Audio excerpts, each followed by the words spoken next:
नमस्कार दोस्तों, देसी पढ़ाई में आप लोगों का फिर से स्वागत है। इस वीडियो में हम लोग इलेक्ट्रिसिटी चैप्टर का resistors in series, resistors in parallel और हीटिंग इफेक्ट्स और पावर पार्ट को फटाक से कंप्लीट करके चैप्टर को खत्म कर देंगे। तो बिना वक्त गवाए चलिए शुरू करते हैं। तो पिछले वीडियो में हम लोगों ने रेजिस्टेंस का मतलब एकदम बढ़िया से समझ लिया था। रेजिस्टेंस मतलब क्या होता था? करंट का रास्ता पे जो रुकावट होता था उसी को हम लोग रेजिस्टेंस बोलते थे। लेकिन ये रेजिस्टर क्या होता है? बेसिकली रेजिस्टर जितना भी अप्लायंस जो इलेक्ट्रिसिटी पे वर्क होता है, जो भी जैसे लाइट, पंखा, बल्ब, जितना भी अप्लायंस होता है सबको हम लोग रेजिस्टर बोल सकते हैं। क्या? तो ये भी करंट का रास्ता पे डायरेक्टली रुकावट होता है। जब बल्ब जलता है तो बल्ब का होता है, इलेक्ट्रिसिटी जाता है उसका सर्किट में जिस प्रकार से जाता है, और मान लीजिए बल्ब है तो बल्ब जलेगा तो क्या करेगा? वो भी इलेक्ट्रिसिटी का फ्लो को रोकेगा और अपना वो एनर्जी कन्वर्सन करेगा। क्या करता है? इलेक्ट्रिकल एनर्जी से कन्वर्ट होकर के लाइट एनर्जी प्रोड्यूस करता है। तो वो भी एक तरीका से रेजिस्टर हो गया। तो जितना भी अप्लायंस जो इलेक्ट्रिसिटी पे वर्क करता है उसको हम लोग रेजिस्टर बोलेंगे। लेकिन अभी रेजिस्टर इन सीरीज क्या हो जाता है? बेसिकली जब हम लोग एक के बाद एक कनेक्शन में हम लोग अगर सीरीज का वे में एकदम रेजिस्टर्स को जोड़ देंगे, बहुत सारे इलेक्ट्रिकल अप्लायंस को जोड़ देंगे, तो उसी फेनोमेनन को हम लोग बोल सकते हैं रेजिस्टर इन सीरीज। आइए इसको देखते हैं। Resistors are those appliance which resist electricity.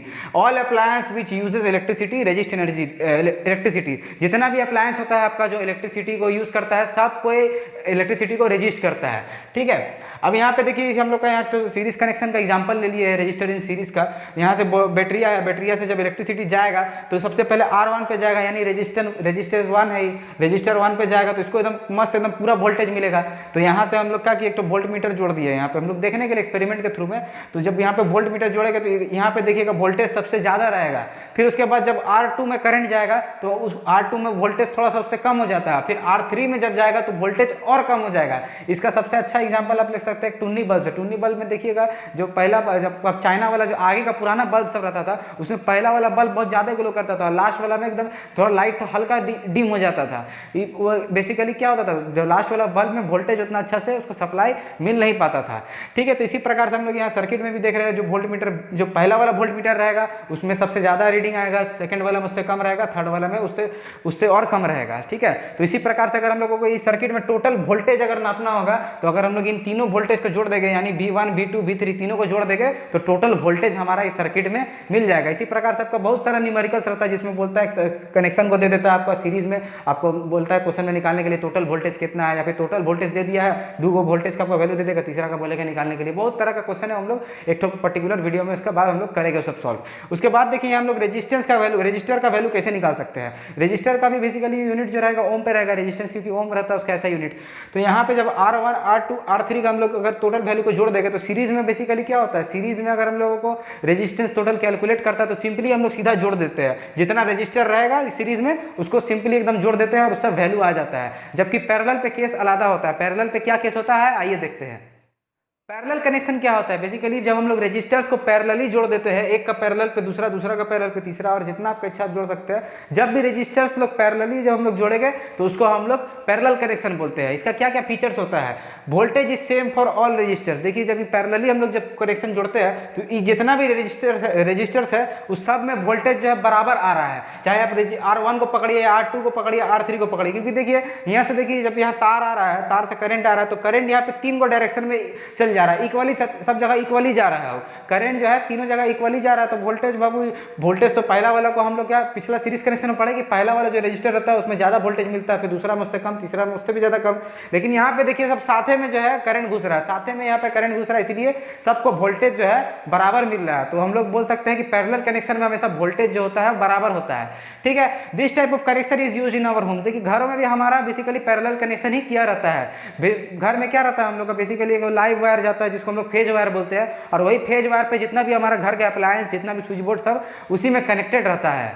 अब हम लोग पैरेलल कनेक्शन में बेसिकली हम लोग यहाँ पे रेजिस्टर का टोटल वैल्यू निकाल कैसे सकते हैं कि टोटल इसमें कितना रेजिस्टेंस हो रहा है। तो इससे उसको समझने के लिए सबसे पहले हम लोग को यहाँ डायग्राम इसका समझना पड़ेगा। ये जो रफ एंड डायग्राम है आइए देखते हैं। यहाँ से ये बेसिकली यहाँ बैटरी है, यहाँ से क्या हो रहा है पैरेलली कनेक्शन तीन भाग में बढ़ जा रहा है। कौन कौन सा यहाँ पे बढ़ रहा है? R1, R2, R3 तीन भाग में यहाँ पे कनेक्शन बढ़ जा रहा है। ये रजिस्टर 1 है, रजिस्टर 2 है, रजिस्टर 3 है, और सब में वोल्टेज तो बराबर जाएगा क्योंकि पैरेलल कनेक्शन में वोल्टेज सेम रहता है। ठीक है। और देखिए लेकिन यहाँ पे जब यहाँ कनेक्शन तीन भाग में जब बढ़ रहा है तो करंट भी जब यहाँ से निकलेगा तो निकल करके यहाँ भी 3 भाग में बढ़ जाएगा करंट, करंट 1, करंट 2, करंट 3, तो I1, I2, I3 हम यहाँ लिख दिए है। अब आइए इसी से हम लोग समझते हैं कि हम लोग जब टोटल रेजिस्टर, इसमें जो टोटल रेजिस्टेंस हो रहा है उसका वैल्यू कैसे निकलेगा। तो हम लोग यहाँ पे ओम्स लॉ लिख दिए है। ओम्स लॉ क्या होता है, V is equal to I R. अब V equal to I R तो हम लोग भी लिख सकते हैं I equal to V by R, इसी को चेंज करके। अब I equal to V by R तो हम लोग क्या करेंगे, सबसे पहले तीनों का इंडिविजुअल वैल्यू निकालेंगे। हम लोग क्या जानते हैं, जब हम लोग टोटल, अगर इसमें इस सर्किट में हम लोग को टोटल करंट निकालना पड़ेगा तो टोटल करंट का इसका वैल्यू क्या आ जाएगा, टोटल करंट बराबर हो जाएगा ये तीनों तार में जितना भी करंट जा रहा है, ये तीनों तार का यदि हम लोग वैल्यू निकाल देंगे तो टोटल कनेक्शन भी हम लोग, टोटल करंट भी हम लोग का निकल जाएगा। तो ये एक इक्वेशन मिल जाता है हम लोगों को यहाँ से।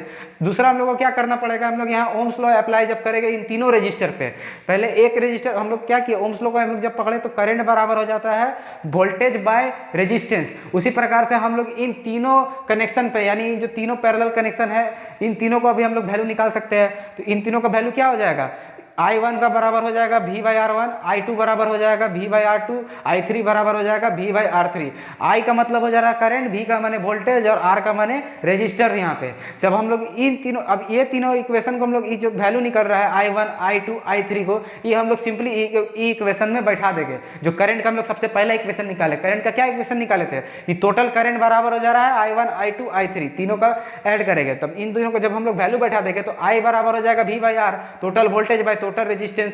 ठीक है, I बराबर V बाई आर यहाँ पे लिख देंगे। और I1 का वैल्यू हम लोग यहाँ निकाल लिया, I1 का वैल्यू क्या था V बाई R1, I2 का वैल्यू V बाई R2 और I3 का वैल्यू तो आपका V बाई R3 हो जा रहा है। ठीक है, उसी के बाद हम लोग जब इसको V को क्या करेंगे, कॉमन ले लेंगे। V को जब कॉमन ले लेंगे तो हम लोग यहाँ पे हम लोगों का रजिस्टर, टोटल रजिस्टर का हम लोग का फॉर्मूला आ जाता है टोटल रेजिस्टेंस निकालने का, जो कि होता है 1 by R equal to 1 by R1 plus R2, 1 by R2 plus 1 by R3। और अगर और भी रजिस्टर्स रहेगा तो बेसिकली हम लोग सिंपली 1 का बाय में लिखेंगे, यानी रेसिप्रोकल करके हम लोग लिखते हैं। तो लेकिन सीरीज, अब तो हम लोग इससे कंक्लूजन क्या मिल सकता है कि जब भी हम लोग कोई भी पैरेलल कनेक्शन में टोटल रेजिस्टेंस का वैल्यू अगर निकालना पड़ेगा तो हम लोग उसका रेसिप्रोकल करके लिखेंगे। रेसिप्रोकल यानी 1 बाय करके हम लोग सभी जितना भी रजिस्टर रहेगा उसका वैल्यू लिखेंगे। सीरीज में हम लोग क्या पढ़े, सीरीज में बेसिकली हम लोग डायरेक्ट रजिस्टर्स को जोड़ देते थे, R1 plus R2 plus R3 plus R4, उससे हम लोगों का टोटल रेजिस्टेंस निकल जाता था। लेकिन जब हम लोग यहाँ पे पैरेलली जब हम लोग करेंगे, पैरेलल कनेक्शन में हम लोग रजिस्टर का वैल्यू निकालेंगे तो हम लोगों को रेसिप्रोकल में करना पड़ता था। ये जो हम इतना आपको बताया, ये बेसिकली इक्वेशन का डेरिवेशन था।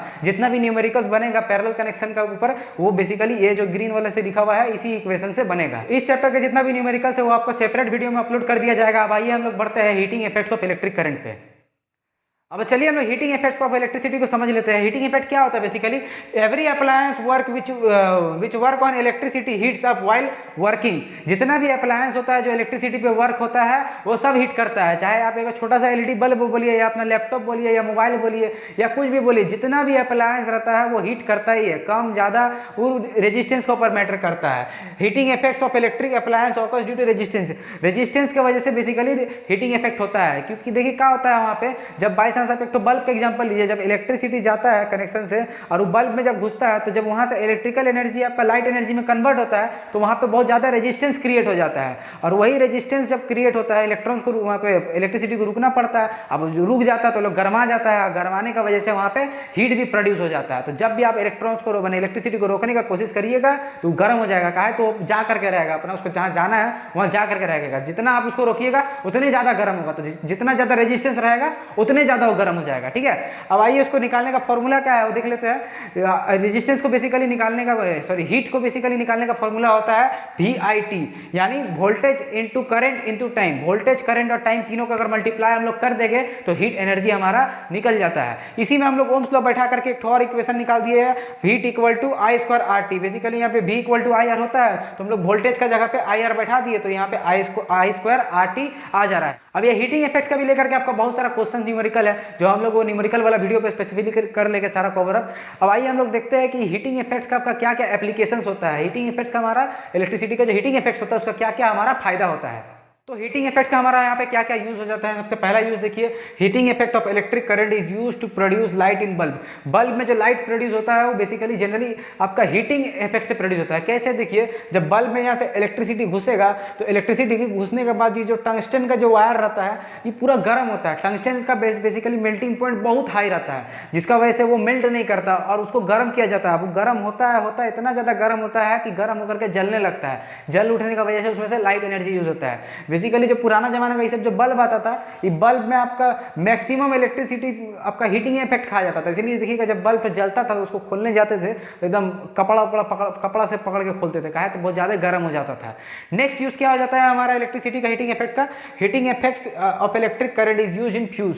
फ्यूज में भी बेसिकली आपका हीटिंग इफेक्ट यूज होता है। कैसे यूज होता है, जब आपका बेसिकली एक सर्किट में फ्यूज को लगाया जाता है और सर्किट में अगर कुछ छेड़छाड़ होता है जिसके वजह से अगर कुछ अप्लायंस में बाई चांस दिक्कत हो जाता है, तो अगर सर्किट जब गर्म होने लगता है तो पूरा सर्किट को जलने से कौन बचा लेता है, ये फ्यूज। फ्यूज बेचारा खुद अपने आप को जला लेता है। फ्यूज का जो वायर होता है वो एलॉय से बना हुआ रहता है और एलॉय का मेल्टिंग पॉइंट जनरली कम रहता है, किससे, प्योर मेटल से। प्योर मेटल का मेल्टिंग पॉइंट बहुत ज्यादा रहता है, लेकिन एलॉय जो है उसका मेल्टिंग पॉइंट कम रहता है, जिसके वजह से फ्यूज अपने आप को जला लेता है और पूरा सर्किट को जलने से बचा देता है। नेक्स्ट हीटिंग इफेक्ट क्या हो जाता है, बेसिकली हीटिंग इफेक्ट्स और जनरली बहुत सारे अप्लायंसेस में यूज होता है, जैसे electric heater, electric iron, electric kettle और तरह तरह का अप्लायंसेस है जिसमें हमारा हीटिंग इफेक्ट जनरली यूज होता है।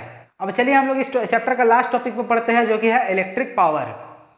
अब पावर क्या होता है, पावर बेसिकली हम लोग आपका वर्क चैप्टर में भी पढ़े कि पावर जो होता है रेट ऑफ डूइंग वर्क होता है, power is the rate of doing work. लेकिन इलेक्ट्रिसिटी में पावर क्या होता है, आप बेसिकली चार्जर का भी पीछे देखते होंगे कि पावर लिखा हुआ रहता है, पावर आउटपुट इतना, वोल्टेज इतना, करंट इतना। तो जब भी आप वोल्टेज और करंट को मल्टीप्लाई कर देंगे ना तो पावर निकल जाता है। तो पावर को निकालने का फॉर्मूला हमारे पास क्या आ जाता है, power is calculated by P equal to V into I, voltage into current. तो वोल्टेज और करंट को जब भी आप मल्टीप्लाई कर दीजिएगा तो आपका रेट ऑफ डूइंग वर्क निकल जाएगा जो कि है आपका पावर। ठीक है, अब यहीं पे आपका वी आई का वैल्यू को आप ओम्स लॉ से चेंज कर दीजिएगा। मैंने ओम्स लॉ हमारा क्या था, ओम्स लॉ में हमारा V equal to I R था, तो V equal to I R से यहाँ पे आपका पावर का भी तरह तरह का वैल्यू आ सकता है, जैसे P equal to I square R या फिर P equal to V square by R. ठीक है, तो ये बेसिकली यहाँ ओम्स लॉ अप्लाई किया गया है। पावर का ऐसा यूनिट क्या हो जाता है हमारा, पावर का ऐसा यूनिट हो जाता है हमारे पास वाट, और उसका कमर्शियल यूनिट हो जाता है किलोवाट। ठीक है, और उसके बाद देखिए बेसिकली यहाँ पे हम लोग को घर में क्या होता है, घर में जब हम लोगों का इलेक्ट्रिक मीटर नापने आता है तो हम लोग को बताता है कि आपका इतना यूनिट उठा है, इतना यूनिट उठा है, इतना यूनिट का इतना दाम हुआ, उस हिसाब से बिल जोड़ देता है। तो यूनिट क्या होता है, एक यूनिट बराबर हो जाता है 1 किलोवाट। तो आप कितना किलोवाट पावर यूज किए वो आपका यूनिट का बेस पे कैलकुलेट हो जाता है और उसी का बेस पे हम लोग पैसा खर्चा करते हैं। अब आइए हम लोग कुछ इस चैप्टर का फैक्ट्स को भी डिस्कस कर लेते हैं। आइए सबसे पहला फैक्ट क्या हो जाता है हमारे पास, flow of charge inside a wire occurs with drift speed. अब ड्रिफ्ट स्पीड क्या होता है, बेसिकली जब देखिएगा आप जब स्विच देते हैं तो स्विच देने से फटाक से लाइट चालू हो जाता है, फटाक से एकदम पंखा चालू हो जाता है। तो ये जनरली कैसे हो जाता है, आपका माइंड में ही चल रहा हो कि इलेक्ट्रॉन जब जाएगा स्विच का यहाँ से निकलेगा वहाँ तक पहुँचेगा तो उसको टाइम लगना चाहिए। जनरली ऐसा नहीं होता है। क्या होता है यहाँ इलेक्ट्रॉन्स एक तो चेन का जैसा रहता है, जैसे हम लोग साइकिल का चेन देखते हैं ना, एक के बाद एक के बाद एक उसको ऐसे करके रहता है, तो इलेक्ट्रॉन्स भी इसी प्रकार से अरेंज रहता है। तो जब ई इलेक्ट्रॉन इधर जाता है तो ई इसको ठेल देता है, फिर ई इसको ठेल देगा, उसी प्रकार से सब एक दूसरे को ठेलता है और वो ड्रिफ्ट हो जाता है यानी घिसा जाता है। ठीक है ना, तो एक इलेक्ट्रॉन दूसरा के ऊपर घिसाएगा, दूसरा तीसरा के ऊपर, इसीलिए हम लोग जो है फटाक से एक स्विच देने से तुरंत जो अप्लायंस है वो वर्क करने लगता है। यही जो ड्रिफ्ट करने का जो घसटाने वाला जो फेनोमेनन होता है इसी को हम लोग बोलते हैं ड्रिफ्ट स्पीड। अब आइए हम लोग दूसरा फैक्ट डिस्कस कर लेते हैं। दूसरा फैक्ट क्या बोलता है, many people think that electrons are consumed in an electric circuit, this is wrong.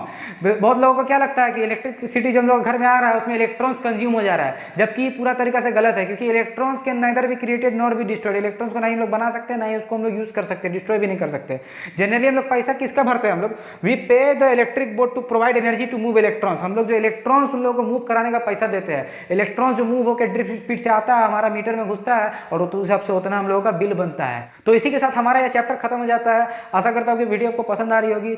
इस दोनों जो आपका पार्ट आया है, आपका पार्ट 1 पार्ट 2 दोनों में बेसिकली आपका सारा कंसेप्ट डिस्कस किया गया है। एक भी इसमें न्यूमेरिकल नहीं कराया गया। न्यूमेरिकल्स के लिए पर्टिकुलरली एक तो जो आपका थर्ड पार्ट में न्यूमेरिकल्स आपका सारा अपलोड कर दिया जाएगा। वीडियो पसंद आया हो तो लाइक कर दीजिएगा, चैनल पर नहीं तो सब्सक्राइब कर दीजिएगा। मिलते हैं आपको अगले वीडियो पे, तब तक के लिए जय हिंद।